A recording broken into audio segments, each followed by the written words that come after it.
ஒருத்தர் வந்துட்டு ஆனைமலைங்களா ரவிசங்கர்னு நினைக்கிறேன். அவங்க 3 ஃபாலோவர்ஸ் வந்துருந்தாங்க. வந்துட்டு இருக்கும்போது இடையில இன்னொரு நண்பர் வந்துட்டாங்க. இன்றைக்கி ஏதோ ஒரு ஆன்மீகமான விஷயம் போல் இருக்கு எனக்கு.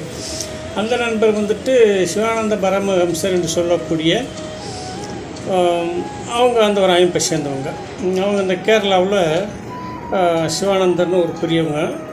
அவங்க ஊற்றி உடுத்தி அவங்க சித்தர் மார்க்கத்தில் கிட்டத்தட்ட அந்த மாதிரி நம்ம எப்பயுமே 18 சித்தர்கள் மார்க்குகள், தமிழ் 18 சித்தர்கள் மார்க்கில் தான் நம்ம இருக்கிறோம். என்னையை பொறுத்தளவு தான் அது விஷயமாக தான் நம்ம சில இடங்களில் போய் கிளாஸ்லாம் எடுக்கிறோம். இந்த மாதிரி விஷயங்கள். அதுக்கப்புறம் இப்போ இந்த வாஸ்து நம்ம இலவச வாஸ்து பண்ணுறதுனால நம்ம வந்துட்டு பெரும்பாலும் அதை கொஞ்சம் ரொம்ப டீப்பாக போகிறதில்ல. இருந்தாலும் அந்த சம்மந்த நண்பர் வந்திருந்தாங்க, பேசிகிட்டு இருந்தாங்க.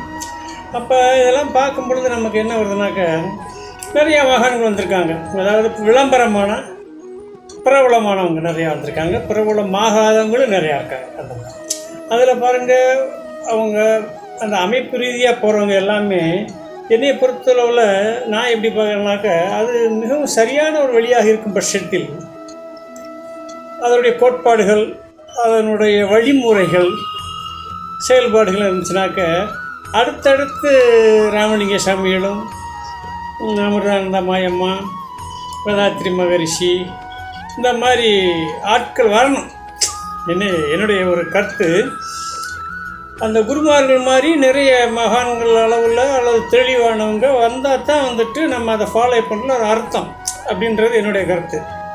ஆனால் நம்மளை பொறுத்தளவு நம்ம ஃபாலோ பண்ணுற இந்த 18 சித்தர்கள் மார்க்கம் வந்துட்டு எப்படின்னு கேட்டிங்கனாக்கா, நிறைய மகான்கள், கணக்கம்பட்டி சித்தர், அப்புறம் கசவனம்பட்டியில் ஒரு பெரிய மகான் நம்ம நேரடியாக பார்த்துருக்கோம், சந்திச்சிருக்கோம். அந்த மாதிரி அதுபோல் ராஜகோபால் சாமிகள், தங்கவேல் சாமிகள், அப்புறம் நிறையா முருகேசன் சாமின்னு பிடி சாமின்னு சொல்லிட்டு அப்படி ஒருத்தவங்க, இப்போ கூட பிரம்மானந்த சாமின்னு சிவகங்கையில் இருக்காங்க. அந்த மாதிரி அதே மாதிரி நிறையா, அதாவது என்ன சொல்ல வரோம்னா, இவங்கெல்லாம் எப்படின்னா விளம்பரம் இல்லாமல் இந்த மார்க்குங்கள் எப்படின்னா அடுத்தடுத்து வருது.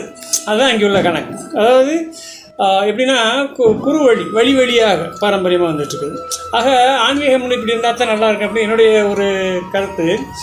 ஆனால் நிறையா மகான்கள்கிட்ட போனவங்களாம் நம்மகிட்ட வந்துட்டு அப்புறம் அவங்கெல்லாம் நிறைய கொஸ்டின் பண்ணாங்க.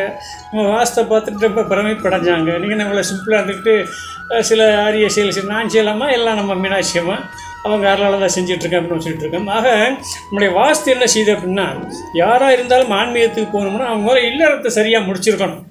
அதுதான் பெருசு. சும்மா ஒரு காதல் தோல்வி அல்லது ஒரு பொருள் இழப்பு அல்லது வேறு ஏதாச்சும் ஒரு குடும்ப துன்பங்கள் ரீதியாக போகக்கூடாது. அப்போ முழுமையாக போகணும்னாக்க என்னை பொறுத்தளவில் இந்த வாஸ்துக்களைப்படி மனையமைச்சு அதன் பலனை அனுபவித்து போகிறவங்களுக்கு இது ஆட்டோமேட்டிக்காக ஆன்மீகத்துக்கு கொண்டு போய்விடும்.